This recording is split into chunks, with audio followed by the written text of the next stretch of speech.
S'intéresse à la structure des sols en zone cultivée, enfin sur les sols globalement, et aussi à la restructuration du sol par l'activité biologique et l'activité lombricienne notamment, comment il recycle la structure qui a été impactée soit par les travaux, le travail du sol ou par les tassements générés par le passage de roue.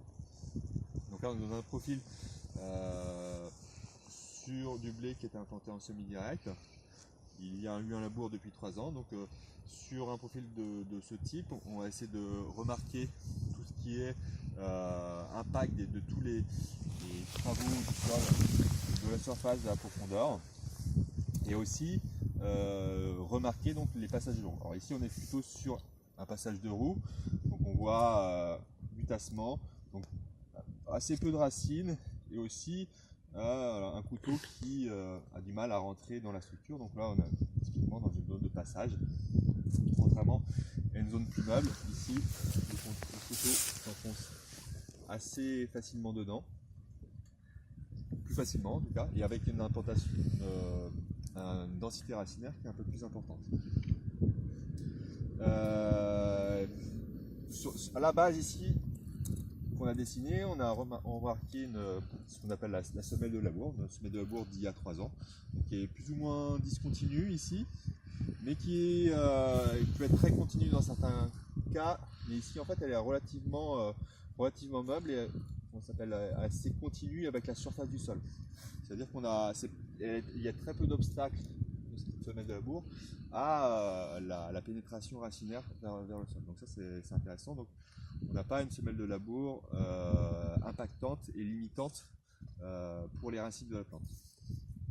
Donc une zone grumeleuse ici, donc on n'est pas sur labour, donc on n'a pas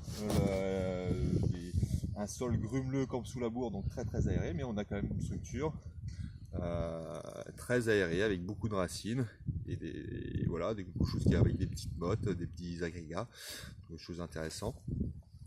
Racines. Et si je prends un volume de sol ici en zone passée,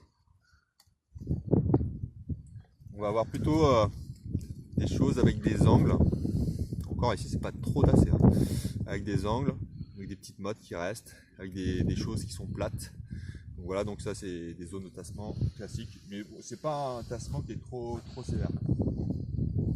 Alors ce qui est intéressant, c'est voilà, la discontinuité sur la latéralité, tout ça. Mais on a aussi des petits obstacles de surface. On voit qu'ici en grattant, on n'a pas de travail du sol, donc on a un sol qui est beaucoup plus, qui paraît en tout cas beaucoup plus tassé que si on était sur labour, où on s'enfoncerait directement dedans.